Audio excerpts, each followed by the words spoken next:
bien se lleno del Espíritu, dice el apóstol Pablo. Entonces, ¿verdad? Vamos a inclinar nuestros rostros, vamos a orar, vamos a pedir dirección de lo alto, ¿verdad? Que el Espíritu nos ayude a entender este tema, que es un poquito complejo, ¿verdad? Dentro de las diferentes denominaciones religiosas. Así que oremos, hermanos. Padre Santo, Padre bueno, venimos a ti una vez más, pidiéndote por el mensaje de tu palabra que ha de ser expuesto en esta mañana, Señor. Pedimos, Padre, sabiduría de lo alto. La palabra dice que si nos faltase sabiduría, que te oremos, que la pidamos, que tú nos la darás en abundancia. Tu Espíritu Santo, Señor, Él nos dio la palabra, que Él mismo sea hablando a nuestros corazones, que Él mismo sea confrontando, mostrando las deficiencias del corazón, que sea Él mismo, Señor, el que dé un espíritu de humildad en nosotros para poder contestarnos esta pregunta, Señor, en este punto importante en la vida del creyente, Señor. Todo lo que oramos, lo oramos en el nombre de nuestro Señor Jesucristo. Amén. Bien, hermanos, antes de yo comenzar este punto que voy a hablar en esta mañana, quiero que entendamos primero porque el apóstol Pablo le está diciendo a la iglesia de los Éfesos que ellos no debían beber vino ni embriagarse, en lo cual hay disolución. Para que podamos entender un poco, en los tiempos del apóstol Pablo no es los mismos tiempos de nosotros. Quizás cuando estemos pensando que el apóstol está diciendo no os embriaguéis con vino, todos aquí estamos analizando y pensando, bueno, lo que está diciendo es que nosotros venimos a la iglesia a beber alcohol. Esa es la realidad. Aquí no hay vino dentro de esta iglesia y no nos embriagamos el día que venimos, ¿verdad?, a la iglesia. Muchas personas pueden tender a pensar, ¿verdad?, que lo que está hablando el apóstol es que cuando estemos fuera de la iglesia, en los compartir que hacemos con varias personas, que no debemos beber alcohol ni embriagarnos. Ahora, lo que está sucediendo en Éfeso, a lo que Pablo se está refiriendo, no es ese punto. Hermanos, lo que me refiero es que el punto que está trayendo el apóstol Pablo no es un punto moral, sino religioso. La mayoría de los éfesos venían del politeísmo, eran paganos, los templos que ellos asistían eran del paganismo y el politeísmo. Las prácticas que hacían ellos hacían rituales para ellos comunicarse con los dioses. Entonces, en esos templos se bebía alcohol. Es como decir, usted puede ver, no sé cuánto han tenido, ¿verdad?, la oportunidad de ver alguna película, ¿verdad?, que presentan documentales donde hay sectas que ellos comienzan a beber alcohol, ellos comienzan a fumar tabacos o a llevar su mente, ¿verdad?, a sacar los sentidos, porque esa es una forma supuestamente de ellos, ¿verdad?, una vez entran en este consumo de bebidas embriagantes para comunicarse con los espíritus, que es lo que están haciendo ellos. Entonces, en esos templos politeístas se hacía eso. Ellos se embriagaban, quizá usaban un tipo no sé, de droga o algo para ellos comunicarse con los dioses y que pudieran hablar. Y esa como te digo, práctica que ellos tenían en esos templos, cuando ellos se convierten al cristianismo, comenzaron dentro de la iglesia a practicar la misma función. Pensaban ellos que comunicarse con el Espíritu Santo de Dios o para hablar con Dios debían embriagarse, debían, ¿verdad?, buscar esos sentidos de poder comunicarse con esas cosas espirituales. Y eso es lo que ellos pensaban. Esa práctica Pablo la corrige, por eso Pablo le dice a ellos, no os embriaguéis con vino en el cual hay disolución. Ahora, yo voy a traer el punto del alcohol para que nosotros podamos verlo en dos maneras. ¿Por qué razón, hermano? Porque esto es un tema de mucha complejo dentro de las iglesias, hay diferentes opiniones. No hay un absoluto en la palabra, el cual yo pueda decirle a ustedes que un cristiano no puede beber vino. No hay un absoluto. Un absoluto significa que la palabra habla claramente un tema y me dice a mí un imperativo, que es una ordenanza que no debemos hacer algo. Pero nosotros tenemos un discernimiento. En la Biblia hay lugares, ¿verdad?, que son grises, que no los entendemos fácilmente. Esos lugares yo tengo que buscarlos bajo el discernimiento bíblico. ¿Qué me puede enseñar la palabra en cuanto a los temas? Entonces yo voy a traer 3 puntos en esta mañana. El primer punto que yo voy a ver es que la palabra nos manda a nosotros, y eso sí es un imperativo, y eso sí es un absoluto. La Biblia dice que el creyente no puede estar en embriaguez. El cristiano no debe embriagarse. El segundo punto que yo voy a traer es que según la Biblia también nos habla a nosotros, por un lado, de que la bebida o el embriagarse es pecado. Por el otro lado, nos dice a nosotros también que hay veces que la palabra recomienda el vino. Entonces, vamos a dejar, por medio del discernimiento bíblico, que sea la misma palabra la que nos vaya enseñando a nosotros si está bien que un cristiano beba alcohol o no beba. Yo al final, en el tercer punto, hermano, yo tengo 9 preguntas de confrontación que nosotros vamos a hacernos. Con esas 9 preguntas nosotros vamos a confrontar nuestros corazones, vamos a buscar el discernimiento bíblico, el discernimiento espiritual, para que usted determine, ¿verdad? Y yo al final, como esto es una postura, hermanos, yo le voy a decir cuál es mi pensamiento en cuanto a beber vino o no beber vino. Pero como le dije, eso es una postura, no es un absoluto, porque la Biblia no me dice en ningún lado que una persona no pueda beber vino, sino que me dice simplemente que no debe embriagarse. Eso es lo que enseña la palabra. Entonces, yo voy a comenzar con la introducción del mensaje. La razón, como dije, que el apóstol Pablo habla, ¿verdad?, de que nosotros debemos ser llenados del Espíritu, no por mediante, como estaban haciendo los efesios, que venían del paganismo, del politeísmo, donde ellos se embriagaban para tener comunicaciones con los dioses. Esa no era la manera correcta para llenarnos del Espíritu Santo de Dios. Usted va a ver más adelante, que yo le voy a hablar, los próximos textos que le siguen, Pablo está hablando de la liturgia de la iglesia. Cómo se dirige una iglesia dentro de la hora, ¿verdad?, donde nos reunimos nosotros, que son los versículos entonces 19 y 20. Entonces, es imposible, y eso es lo que primero quiero que entiendan, que nosotros podamos llegar a ser creyentes o cristianos o buscar esa vida espiritual con Dios sin la comunión con el Espíritu Santo de Dios. Se necesita del Espíritu para nosotros poder ser cristianos. Entonces, Pablo utiliza eso para dar entonces el maltrato. Pablo aquí lo que está haciendo, hermano, es un paréntesis. Antes de yo hablarle a ustedes de lo que debe hacer un hermano espiritualmente, yo quiero que nos detengamos y le voy a explicar algo. Pablo está diciendo: es pecado la embriaguez, y da un imperativo, es un absoluto: no se embriaguéis con vino. ¿Por qué razón, verdad, Pablo está diciendo estas cosas, hermano? Pues mire, varios ejemplos podemos traer en esta mañana. Por ejemplo, el primer ejemplo que tengo es: embriagarse con vino es un estorbo para ser llenos del Espíritu Santo. La embriaguez está relacionada con las tinieblas. Eso es lo que nos enseña la Biblia. Yo le voy a traer textos bíblicos que nos va a enseñar a nosotros que la embriaguez está relacionada con las tinieblas. Entonces, si nosotros venimos a la iglesia o estamos en una relación con Dios, que lo que debemos ser es llenos del Espíritu Santo, un cristiano no debe embriagarse, porque no va a haber comunión con el Espíritu Santo de Dios. Lo segundo, la embriaguez está relacionada con la necedad, y el Espíritu nos ordena a nosotros estar en sabiduría. Ese fue el tema que hablamos la semana pasada, ¿verdad? Que debemos ser sabios, debemos crecer en sabiduría, andar en sabiduría y no como necios. Y la embriaguez está relacionada entonces con la necedad. Número 3, Pablo nos muestra que la embriaguez está relacionada también con la insensatez.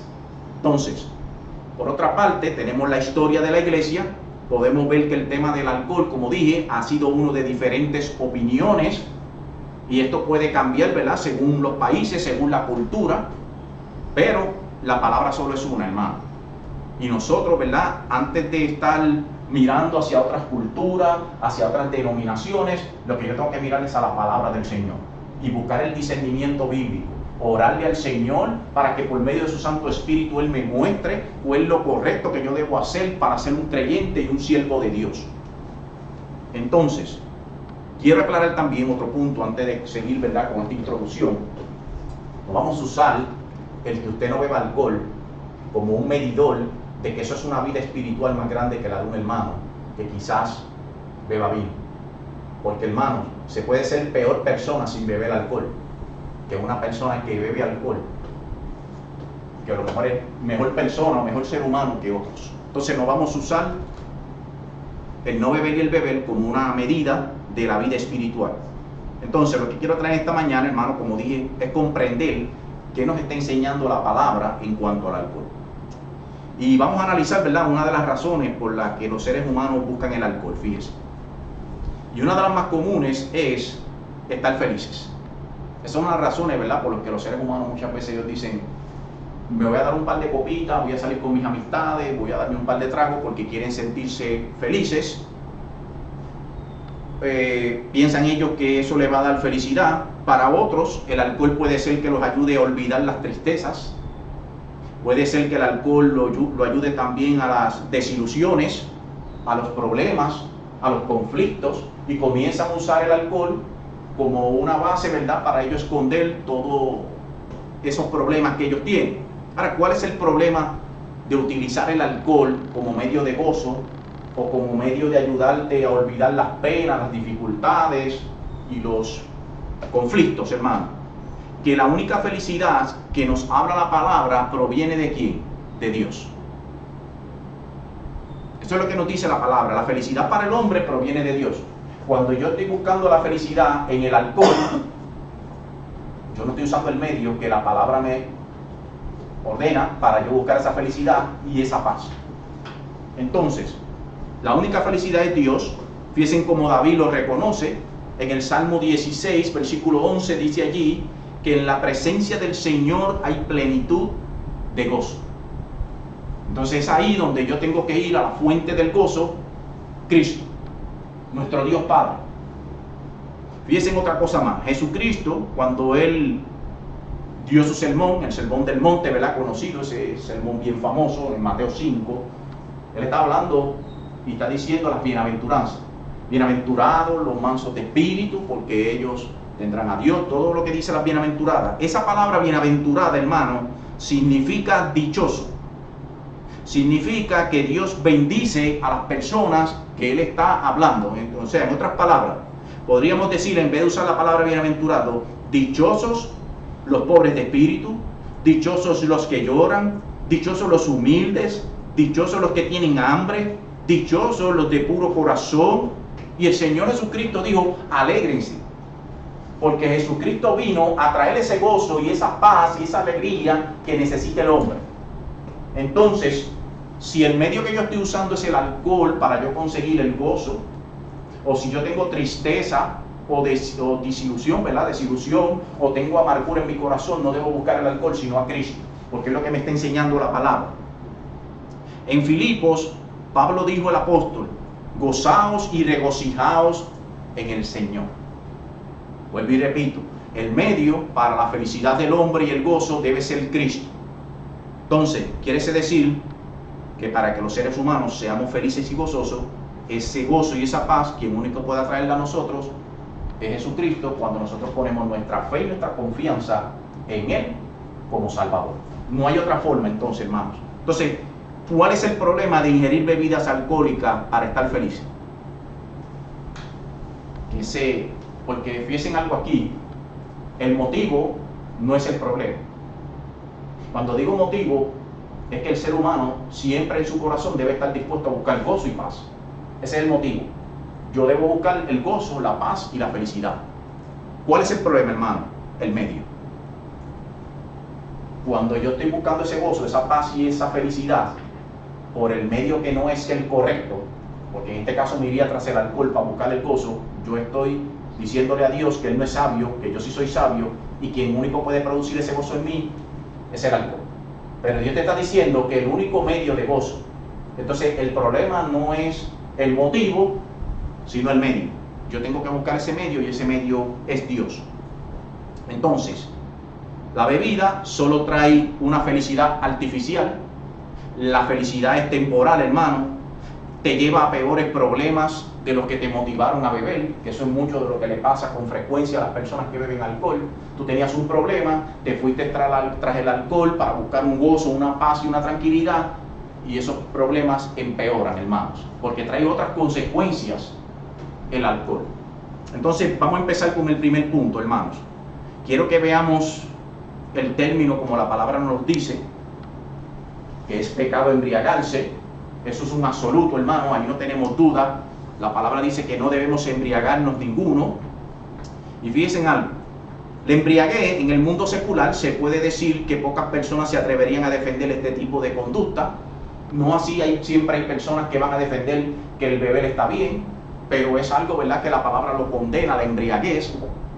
Otro punto, ¿verdad?, la palabra dice que los hombres Llegará el momento que muchos le van a decir a lo bueno malo y a lo malo bueno. Pues va a haber personas en algún momento que van a defender la motivación, ¿verdad? O el alcohol o el beber alcohol. Pero la realidad es que a lo largo de la historia la embriaguez ha sido el factor destructivo para los seres humanos. Eso es lo que nos enseña la palabra. Es un factor destructivo en la vida de las personas. Por ejemplo, dice que se han perdido batallas, se han perdido guerras, se han arruinado gobiernos, han destruido hogares, se han destruido matrimonios, ha sido el causante de la pérdida de empleos más grande.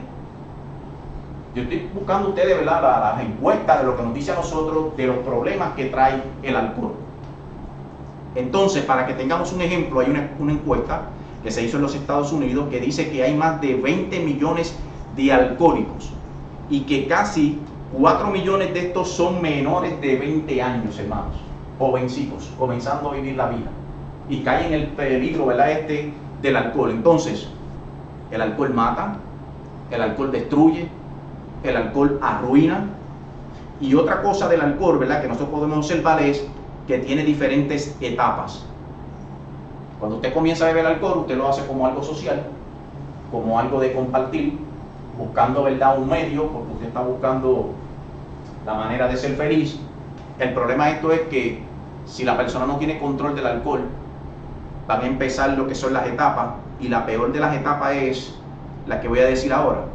Es cuando el ser humano empieza a interrumpir las funciones normales del cuerpo y sobre todo en la mente.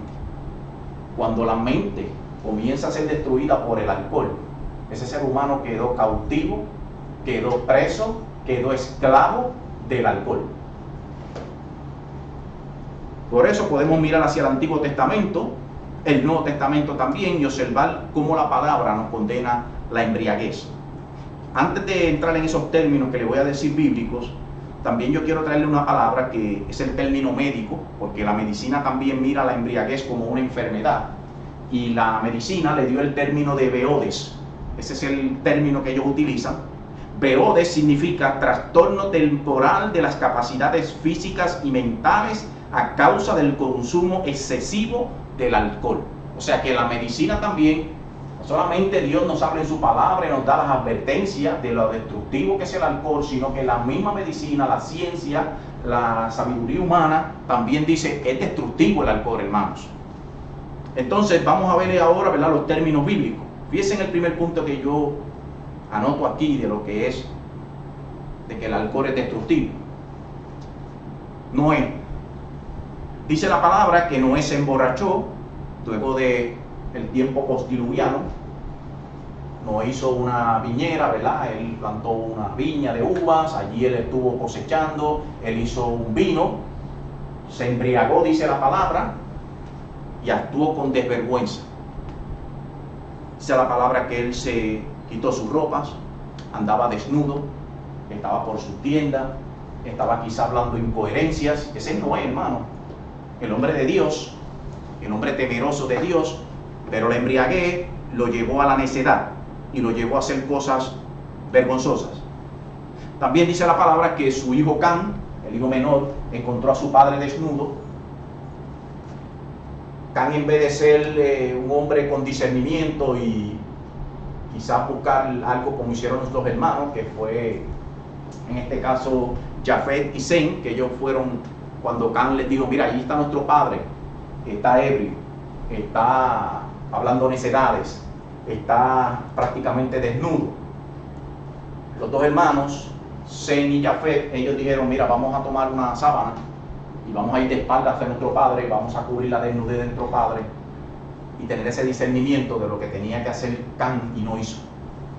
Y miren cómo el pecado de Noé, al estar, ¿verdad?, en desvergüenza y hacer todo lo que hizo, también hizo que su hijo cayera en pecado a causa de su pecado.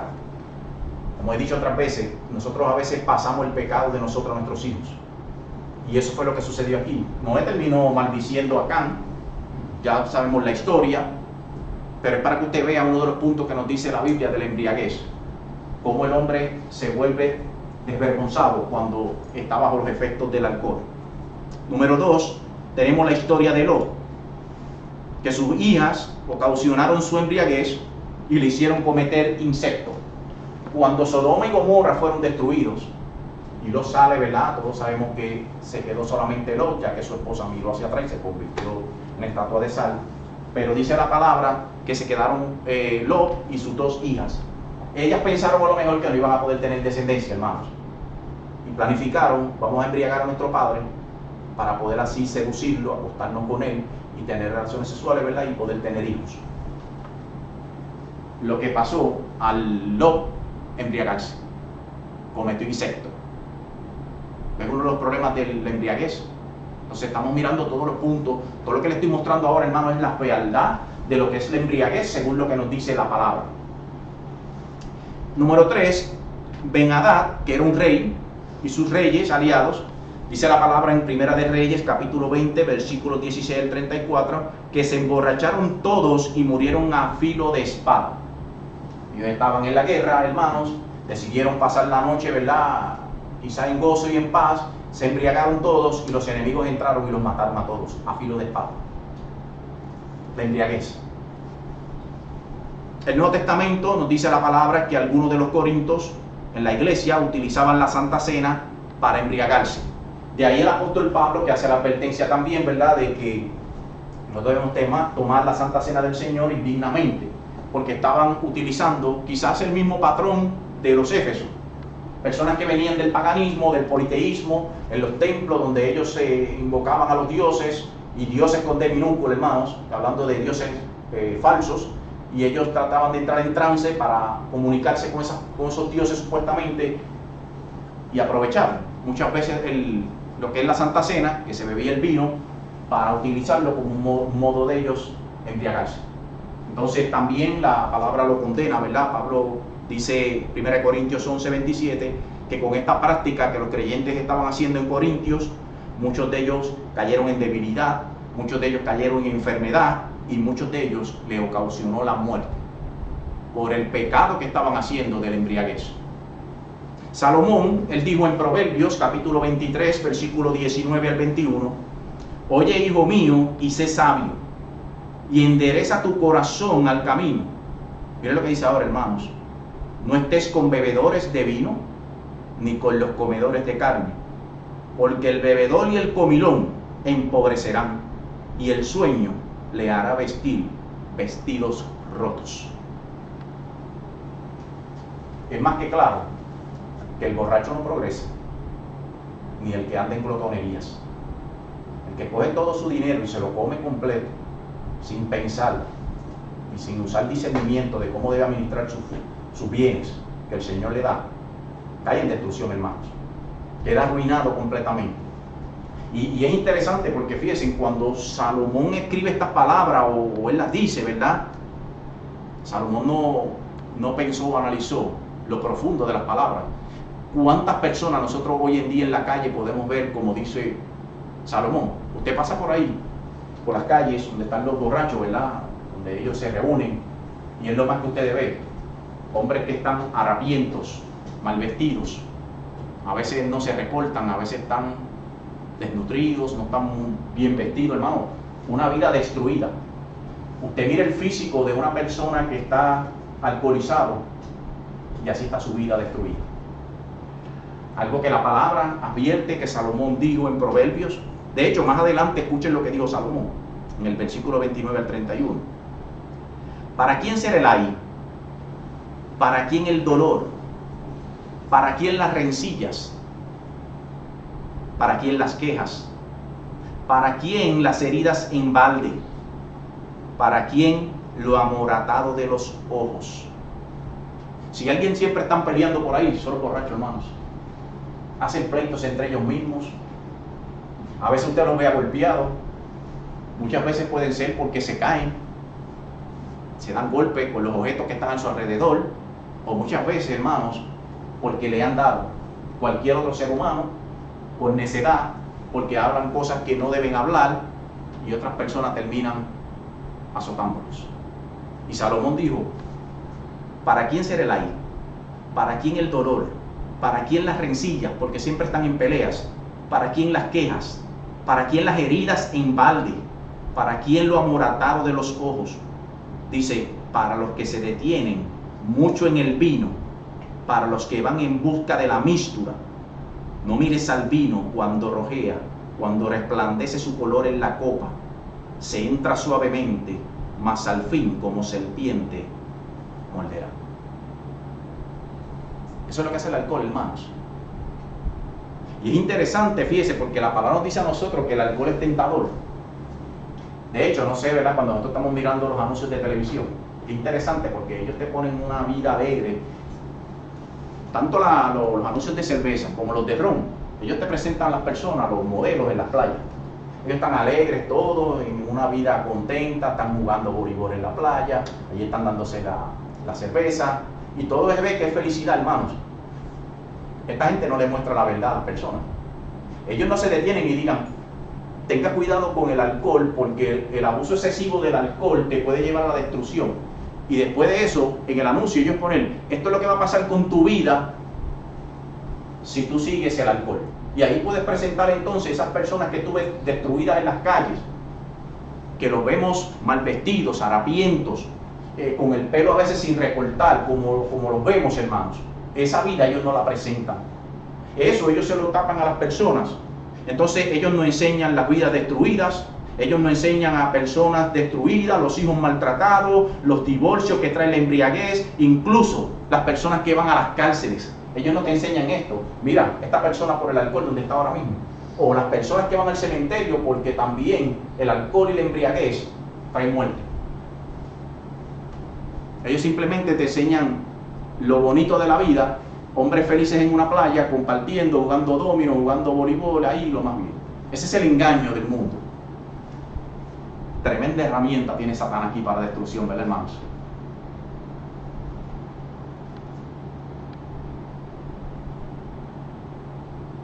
Fíjense lo próximo que advierte Salomón. En Proverbios 23, donde estamos, en el versículo 32, vuelvo y digo. Dice ahí, hermanos, no te fijes en el rojo del vino, ni en cómo burbujea la copa, ni en lo suave que se desliza, pues al final muerde como serpiente venenosa, pica como una víbora. Mire lo que dice ahora, tendrás alucinaciones, vas a decir disparates, te tambalearás como un marinero en alta mar aferrado a su mástil que se mueve. Y entonces dirá, me golpearon, pero no lo sentí. Yo no he visto un borracho que a veces alguien lo golpeó, o como decimos los puertorriqueños, le dio una bofetada y no lo sentí.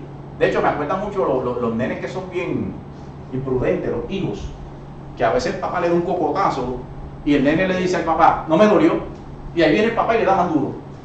Miren la necedad, en vez de ese niño, cuando el papá le dio, empezar a llorar aunque no le dolió, mira, empieza a llorar mejor para que él piense que te dolió y no te vuelva a dar. No, no me dolió, y ahí viene el otro cantazo. Así es el bojacho, hermano. Le da una pescosada porque habló una necedad o porque hizo algo fuera de lugar, y lo primero que dice, no me dolió. Y el mismo Salomón, la palabra del Señor, el Espíritu reveló lo que estamos hablando, hermano. Mas me dirás, me hirieron, mas no me dolió, me azotaron, mas no lo sentí. Y dice, cuando despertare, aún lo voy a buscar nuevamente. Esa es la mente trastornada de una persona que está enferma bajo el alcohol. Proverbios 20, versículo 1 dice, el vino es encarnecedor, la sidra alborotadora. Cualquiera que se deje llevar por ella no es sabio. ¿Ves cómo está relacionado, hermano, con la necedad? Y ese fue el tema que hablamos el domingo pasado. Seáis sabios, andáis sabiduría y no hay necedad. Y como dije, aunque los borrachos piensan, ¿verdad?, que ellos son listos, la palabra los llama necios. O sea, como dije, tremenda herramienta que tiene Satanás para destruir hogares, destruir vida, destruir seres humanos.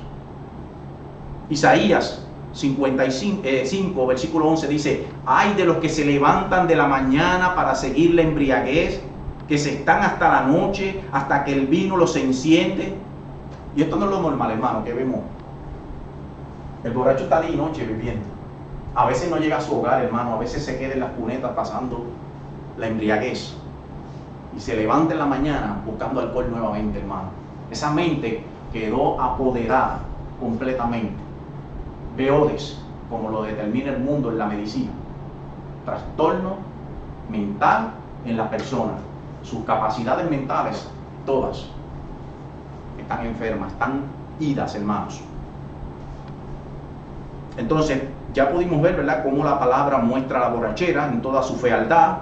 La palabra la asocia con inmoralidad, con conductas desenfrenadas, actos irresponsables, corrupción y ante todo nos la muestra como pecado. Eso es lo que nos enseña la palabra sobre la embriaguez. Por eso la palabra nos da un absoluto de que nosotros no debemos embriagarnos. La iglesia, ningún cristiano, ninguna persona que esté buscando del Espíritu Santo de Dios, de ser transformado, debería embriagarse. También, como dije, trae enfermedades. Perdónenme, hermanos. Trae enfermedades, presión arterial, enfermedad del hígado. Hay cáncer que están relacionados con el alcohol, cirrosis hepáticas. Te trae sistema nervioso, lo daña por completo, hermano. ¿Usted no ha visto un borracho temblando cuando está bebiendo alcohol? A veces se le cae el trago de las manos, hermanos, porque los nervios están completamente enfermos. Problemas psicológicos y trastornos mentales. Eso es lo que hace el alcohol en la vida de las personas. Y ya podemos entender entonces por qué la palabra, ¿verdad?, nos está diciendo a nosotros, nos embriaguéis. El cristiano no debe estar en este tipo de comportamiento porque es necedad para el hombre. Primera de Pedro, capítulo 4, versículo 3 dice: basta ya el tiempo pasado de haber hecho lo que agradaba a los gentiles, andando en lascivias, en concupiscencias y en embriagueces. El apóstol Pedro también corrigió a las iglesias. Primera de Tesalonicenses, capítulo 5, versículo 6 al 8 dice: por tanto, no duermas con los demás, sino velemos y seamos sobrios. Pues los que duermen de noche duermen, y los que se embriagan de noche se embriagan. Pero nosotros, que somos del día, seamos sobrios, habiéndonos vestido con la coraza de fe y de amor, y con la esperanza de salvación como el yelmo. Entonces, el medio que nos da la palabra para nosotros llenarnos del Espíritu Santo de Dios es el Dios Padre y nuestro Señor Jesucristo. No es el medio el alcohol y la bebida. Primera de Corintios, capítulo 5, 11 dice: más bien os escribí que no os juntéis con ninguno que llamándose hermano fuera fornicario, avaro, idólatra, maldiciente o borracho. Con el tal ni aun coméis. Eso es lo que nos dice la palabra. Primera de Corintios 6, capítulo 9 al 10. ¿No sabéis que los injustos no heredarán el reino de Dios? No heréis ni los fornicarios, ni los idólatras, ni los adúlteros, ni los afeminados, ni los homosexuales, ni los ladrones, ni los ávaros, ni los borrachos heredarán el reino de Dios. Entonces, no puede ser que un cristiano habitualmente esté en esta conducta de borracheras. Y puede ser que un hermano cristiano en algún momento se embriague. En algún momento usted, según usted peca en todas las áreas de su vida, hermano, porque pecamos, también un cristiano puede pecar en algún momento y embriagarse.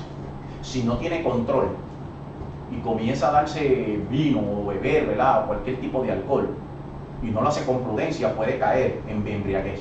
No quiere decir que deja de ser cristiano. Fue desobediente y pecó.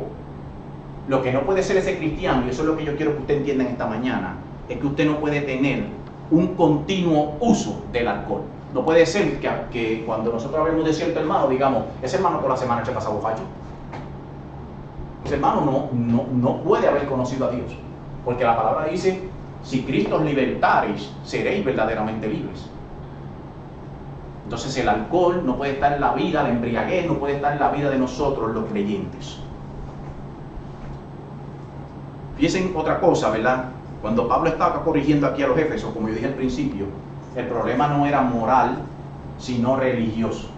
Ellos estaban en los templos politeístas, ellos habían pensado que la misma manera como ellos buscaban, invocaban esos dioses paganos, era la misma manera que se iba a invocar a Dios. Por eso comenzaron a beber en la iglesia, por eso comenzaron a embriagarse. Ahora, Pablo le está enseñando que un cristiano debe buscar satisfacción religiosa solamente a través de prácticas que religiosas. Así que más tarde usted ve que Pablo hace en el versículo 18, antes más bien sed llenos del Espíritu, hablando entre vosotros con salmos, ahí está la liturgia de la iglesia, con himnos, con cánticos espirituales, cantando alabanza al Señor en vuestros corazones, dando siempre gracias a Dios el Padre en el nombre de nuestro Señor Jesucristo. Esa es la manera como usted se va a comunicar con el Dios el Padre. Es así como nos relacionamos con Dios. No es a través, ¿verdad?, como lo estaban haciendo ellos. Como dije, el problema que tenían los Éfesos no era moral, sino religioso. Moral sería una persona que está bebiendo, un cristiano que está escondido bebiendo por fuera de la iglesia, se embriaga y después entra a la iglesia el domingo tratando de tapar su pecado. Eso sería moral. Pero en el caso de los Éfesos no era moral, era religioso. Están bebiendo dentro de la iglesia para comunicarse con Dios. ¿Qué pasa con todo esto, hermano? Como dije, la liturgia entonces nos enseña cómo es la manera correcta de nosotros comunicarnos con Dios y llenarnos de su Santo Espíritu. Entonces, ese es el primer punto.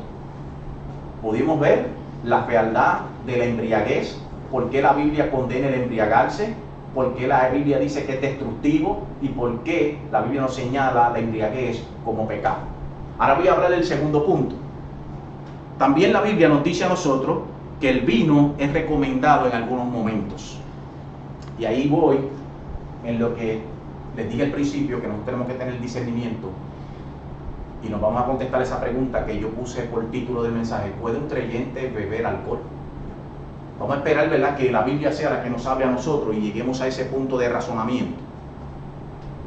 Así que la manera, ¿verdad?, que nos advierte la palabra del alcohol, nos dice por un lado que no hay un absoluto, ¿verdad?, de no beber alcohol, pero en ocasiones la Biblia lo recomienda. Fíjense en lo que dice el Antiguo Testamento.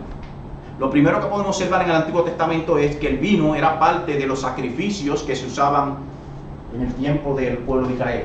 O sea, el vino era parte de la ofrenda, hermanos, junto con los animales. Miren lo que dice Éxodo capítulo 29, versículo 40. Dice, ofrecerás un cordero y al caer la tarde el otro. Con el primer cordero ofrecerás la 10ª parte de un efa de harina refinada mezclada con un cuarto de hin de aceite de oliva y un cuarto de hin de vino como ofrenda líquida. El vino era parte de la ofrenda. Cuando se hacía el sacrificio, ese sacrificio también se le echaba el vino, que era parte de esa ofrenda. Por eso la Biblia, ¿verdad?, llama que el vino no solamente es malo. Aquí el problema es cuando hacemos el exceso abusivo del alcohol. Entonces, era probable, ¿verdad?, que dentro de los templos siempre se mantuviera un área llena de vino, porque dentro de los sacrificios se iba a llevar ese sacrificio, ¿verdad?, junto con el vino. El Salmo 104, versículo 15 dice, el vino que alegra el corazón humano, el aceite que hace brillar el rostro y el pan que sustenta la vida. Nos los habla aquí, ¿verdad?, como algo bueno. El mismo Salomón, que ya pudimos observar, Salomón nos habló de todo lo que hace el embriaguez, pero también Salomón dice que es bueno. Salomón dice, dad la sidra al desfallecido y el vino a los de amargo ánimo. Beban y olvídense de su necesidad y de su miseria no se acuerden más. Hermanos, cuando usted mira lo que Salomón está hablando aquí, que él está diciendo, da la sidra al desfallecido y el vino al de amargado ánimo, yo lo estoy mirando como un punto medicinal. Hay momentos, como digo, en los tiempos de nuestro Señor Jesucristo y en los tiempos del Antiguo Testamento, que no tenían los medicamentos que nosotros tenemos hoy en día, hermanos. Hay veces que para el dolor, aliviar un dolor, la palabra estaba diciendo a ese enfermo, mira, por el dolor que está pasando, dale vino, para que pueda embriagarse y pasar el dolor de lo que le está pasando. Entonces el punto que yo puedo mirar aquí, que la palabra está hablando como algo bueno, es un punto médico, hermanos. Hoy en día, cuando una persona tiene cáncer y ese dolor es fuerte, se le da medicamento, hermanos, para que pueda pasar el dolor del alivio, porque el dolor es fuerte, hermanos. De la misma manera, la Biblia habla y recomienda el vino en ciertos puntos, pero miren los puntos que yo quiero que usted analice. Lo está hablando como algo médico, no lo está hablando como algo excesivo, mucho menos que usted utilice eso como un medio para buscar felicidad y gozo, porque la felicidad y el gozo provienen por medio de Cristo. También Usted puede ver Isaías capítulo 55, versículo 1. Dice, a todos los sedientos, venid a las aguas, y todos los que tienen dinero, venid y comprad y comed. Venid, comprad sin dinero y sin precio vino y leche. Que la Biblia está recomendando en algunos puntos que es importante. Mire el otro punto. Por ejemplo, Pablo le aconsejó a Timoteo, 1 Timoteo capítulo 5, versículo 23, dice, ya no bebas agua, sino usa un poco de vino por causa de tu estómago y de tus frecuentes enfermedades. El término medicinal. ¿Qué pasó aquí, hermano?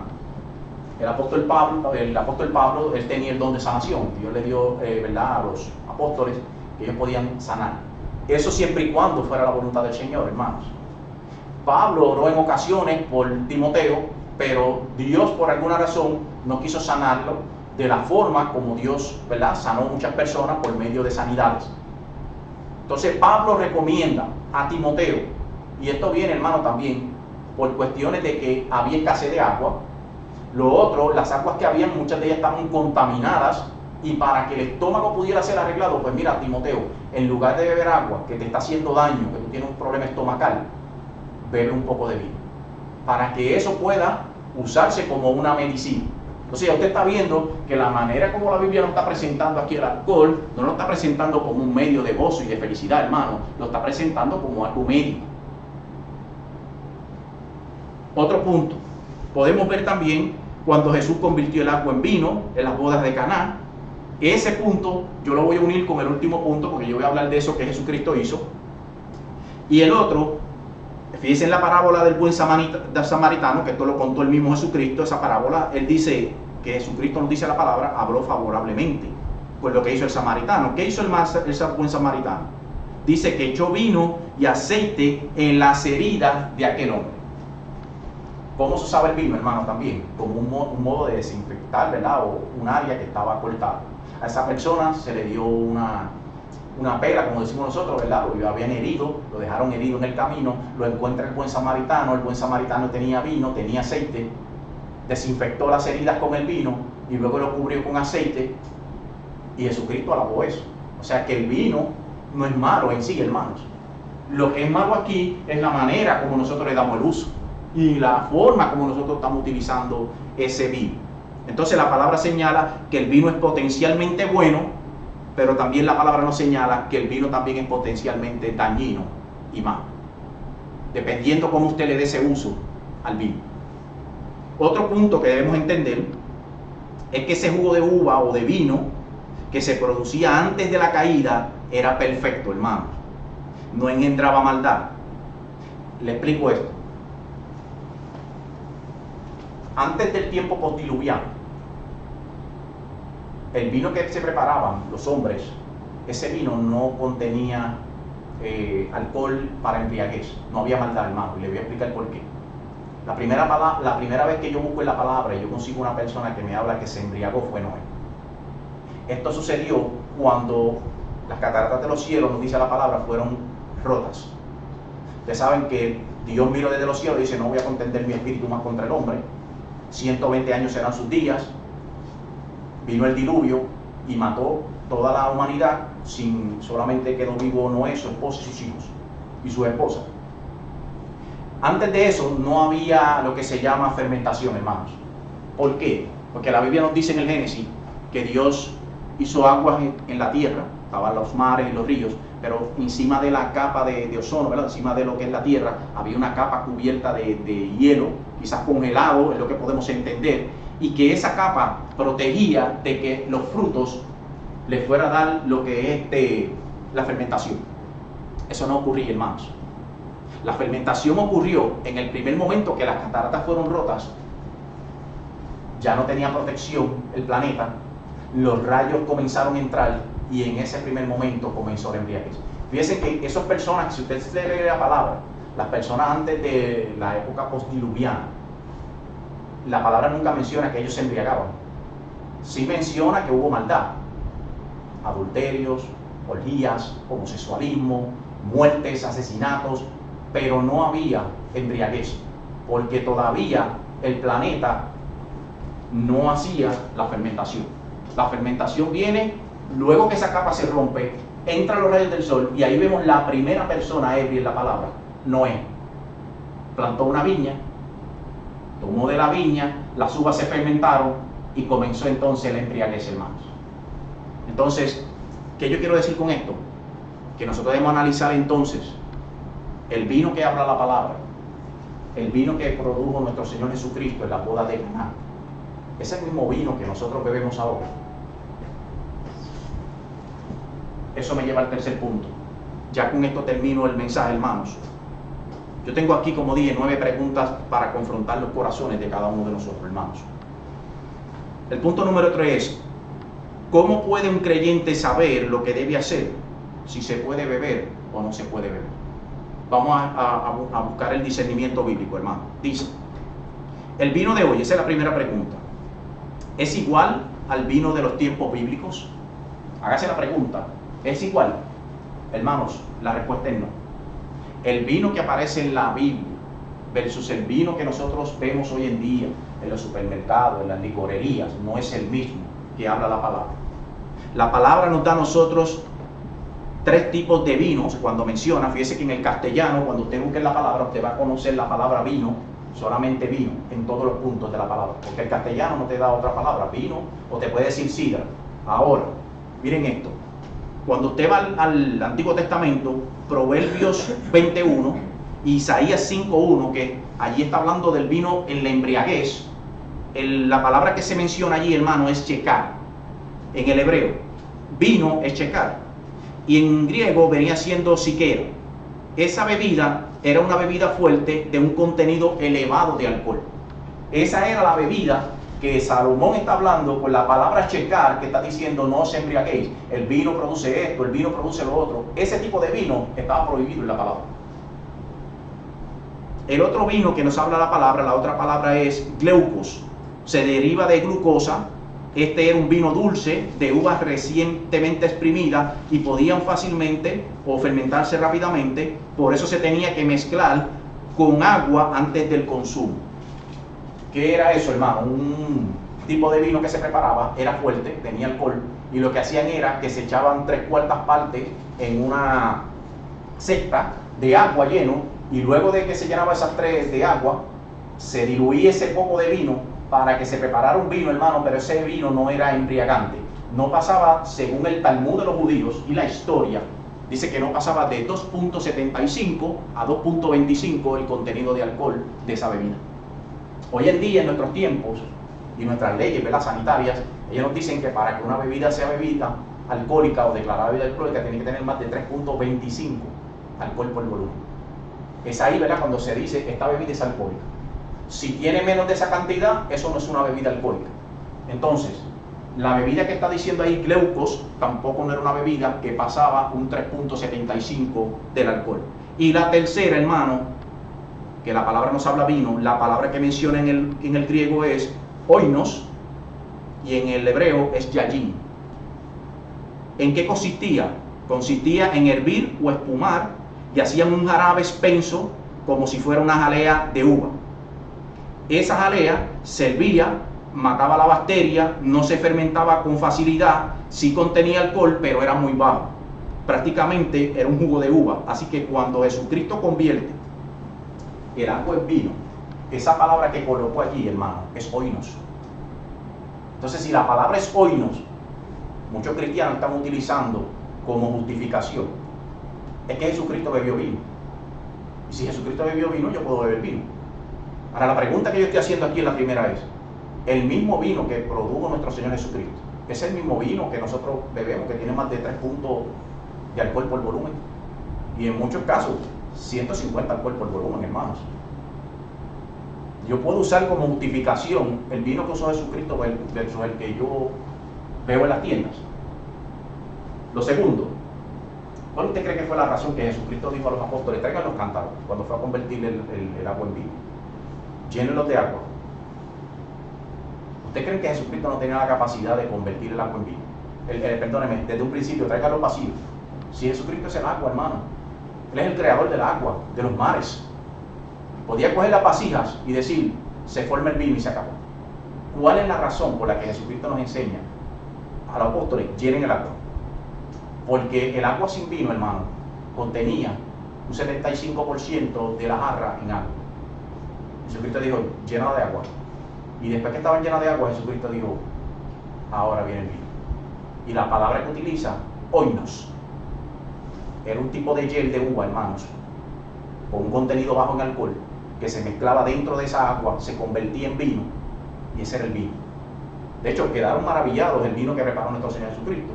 Jesucristo le dijeron, ¿verdad? Todas las personas, el buen vino lo dan al principio, y tú dejaste lo mejor para lo último. Estaban maravillados.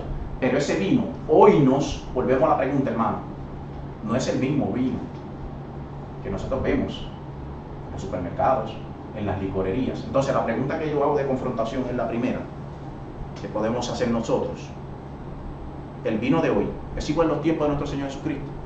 Si no es el mismo vino, yo no puedo dar la misma aplicación, porque no es lo mismo. Entonces esa es la primera pregunta. La segunda, ¿es necesario beber, hermanos? ¿Cuál es la razón para beber? Hay iglesias que están utilizando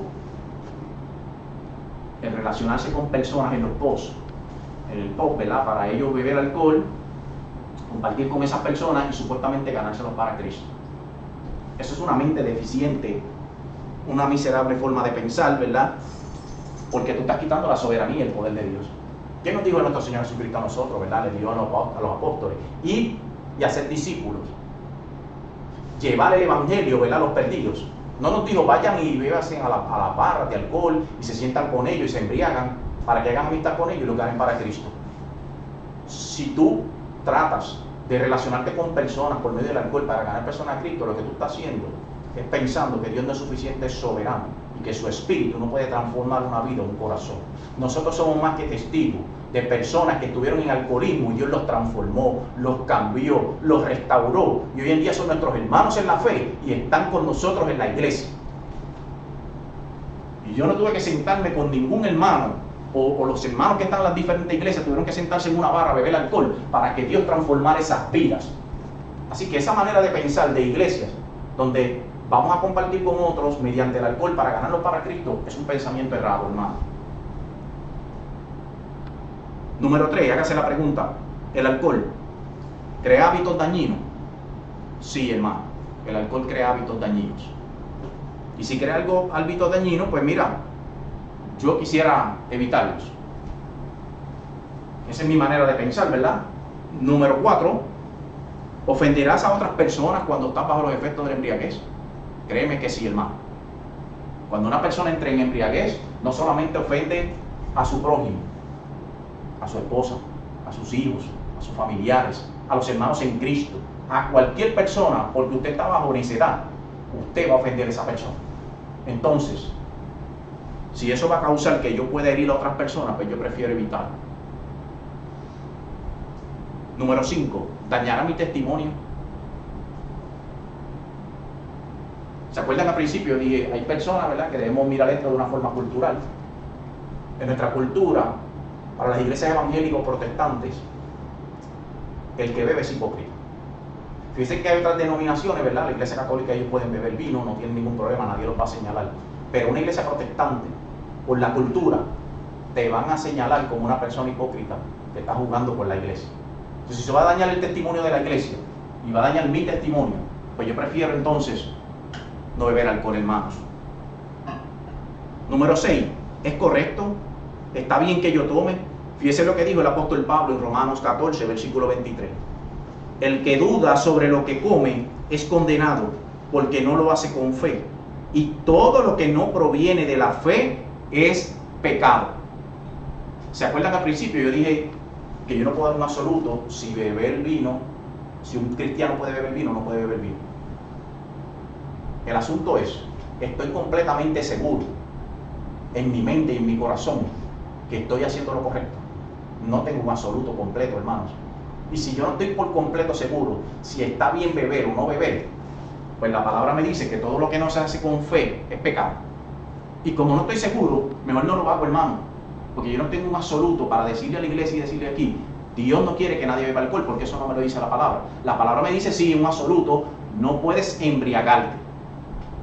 Pero en cuanto a beber vino, que si dé una copita a un hermano, yo le diría, como yo no estoy seguro, y la palabra me dice a mí que todo lo que no proviene de fe es pecado, yo simplemente prefiero no hacerlo.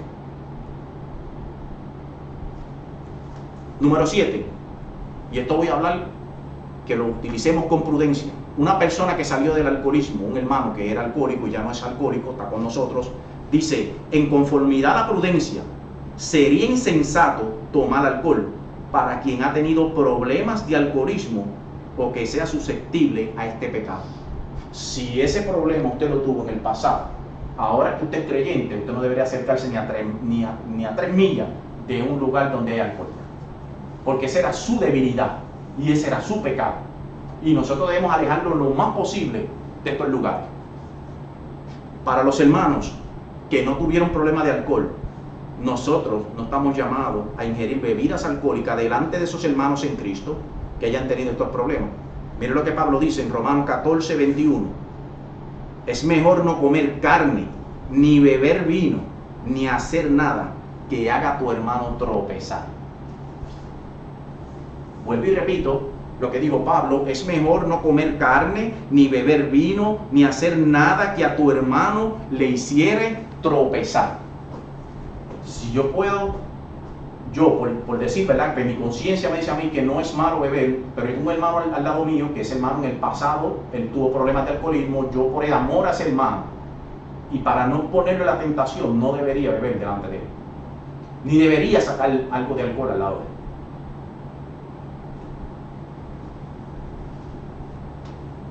Dice, el principio del amor nos debe llevar a abstenernos, y más si estamos con un hermano que ha batallado con este problema. Y número 8, Pablo enseña que todo nos es lícito, pero no todo conviene. Dice Primera de Corintios, capítulo 10, 23, todo es lícito, pero no todo es provechoso. Todo es lícito, pero no todo edifica. Entonces, hermanos, ¿puede un creyente beber vino? Le voy a dar mi opinión, ¿verdad? Porque no tengo un absoluto bíblico donde yo pueda decirle a ustedes que la Biblia dice que los cristianos no pueden beber vino. En lo personal, yo diría que no. Soy yo en lo personal. Un cristiano no debería beber vino. ¿Cuál es la razón? Ya la Biblia me dijo. ¿Cuál es el medio para yo buscar el gozo y la paz y la felicidad que el hombre debe buscar? El motivo no es el problema, es el medio. Debe ser Cristo. Entonces, si Cristo es suficiente para mí, ¿para qué debo buscar felicidad donde no me la va a dar el vino? El vino y el alcohol me va a dar a mi gozo. Me lo da Cristo. Entonces, si la palabra me enseña a mí que el medio es Cristo, yo debo por completamente evitar el vino. No beber, punto. De hecho, a los pastores se les envía, ¿verdad?, no dado el vino. Hay un cierto punto que le dice al diácono, ¿verdad?, no dado el mucho vino, pero el pastor le dice, no dado el vino. Por el testimonio. Lo segundo, que viene a buscar Cristo. Una iglesia sin mancha, sin arrugas, descontaminada. Si el alcohol me lleva a la necedad, a quitar mi sabiduría, a quitar mis sentidos, pues mira, no vale la pena. Yo debo buscar la santidad de Dios, porque para eso yo voy a ir al cielo, a vivir en santidad. El alcohol que hay aquí en día, hermanos, no es el mismo alcohol que nos menciona la palabra. Yo les menciono a ustedes 3 tipos de alcohol que menciona la palabra. El oinos que preparó Jesucristo, yo no lo puedo usar como una excusa o una justificación para decir, Jesucristo bebió vino, yo voy a beber vino. Porque no estamos hablando del mismo vino, hermanos. Yo lo dejo al discernimiento de cada uno de ustedes. Ya yo les enseñé que el embriaguez es pecado, condenable a muerte, y que la palabra, por otro lado, no prohíbe el beber vino. Discernimiento es lo que debemos usar. También yo quiero aprovechar, ¿verdad?, porque hay personas que a veces nos escuchan a través de los medios de comunicación, a través de lo que están predicando, y a ti que no conoces a Cristo, quizás puedes estar pasando problemas de alcoholismo, quizás tú puedes estar destruido, tu hogar, y yo quiero decirte que Cristo restaura, transforma, que a lo mejor has buscado muchas veces la manera de tú alejarte del alcohol, que te ha destruido, que te ha quitado tu esposa, que te ha quitado tu hogar, que te ha quitado tu felicidad, y Cristo sí puede restaurar vida. Cristo sí puede cambiar. Nosotros somos testigos de hermanos en Cristo que hoy están con nosotros en la iglesia, felices, alegres, viviendo transformados bajo la luz de la palabra. Dios es un Dios que transforma y que cambia. Y a eso vino el Señor. ¿Quiere ser transformado? ¿Quiere ser cambiado? El medio es Cristo. El fallo está en el medio que estás utilizando. Estás utilizando la bebida como un medio para felicidad, y la palabra dice que la única felicidad que el hombre puede tener es a través de Cristo. Y ese es el medio. Que el Señor y el Espíritu Santo pueda hablar a tu mente, pueda hablar a tu corazón y pueda transformarte. Lo único que tienes que hacer es poner tu confianza en Cristo Jesús. Él transforma y Él cambia. Dios los bendiga, hermanos. Oremos. Padre nuestro, Señor, venimos a ti una vez más, Padre, en esta mañana, dándote gracias, Padre, por el mensaje de tu palabra que ha sido expuesto, Señor. Tu palabra es verdad, Señor. Tu palabra nos confronta. Gracias, Señor, porque nos enseña, Padre, cómo el alcohol es destructivo en la vida de los hombres, cómo destruye familias, cómo destruye matrimonios, cómo destruye hijos, amigos, amistades. Pero tenemos esperanza y tenemos fe, Señor, que tu palabra nos enseña que tú eres un Dios que transformas, que cambias, que restauras, que hay vidas entre nosotros, Señor, hermanos en la fe, que tú los has cambiado, Señor. Te pedimos perdón, Señor, si hemos fallado en estas áreas de debilidad. Si hemos utilizado, Señor, un medio distinto para ser felices, gozosos, buscar la paz, que no sea Cristo. Porque tu palabra nos enseña a nosotros que el medio es Dios. El fin está correcto. Cada ser humano, Señor, debe buscar la paz, debe buscar el gozo, debe buscar esa felicidad. Lo que está mal, Señor, es el medio que utilizamos. Utilizamos medios humanos para buscar una felicidad, Señor, que es temporal, que es pasajera, que es dañina, que es destructora, Señor.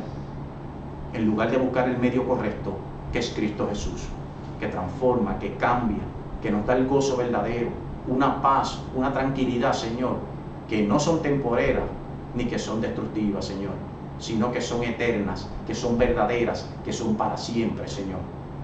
Te pido, Señor, que ayude a cualquier persona que esté pasando por una situación, Señor, de alcoholismo, por un hogar, Señor, que está siendo destruido por el alcohol, una familia, un matrimonio, Señor, que tú puedas llevar tu evangelio, Señor, tu gracia, tu misericordia, Señor, y puedas transformar esas vidas, Señor, que están atadas, Señor, que están esclavizadas bajo el alcoholismo, Señor.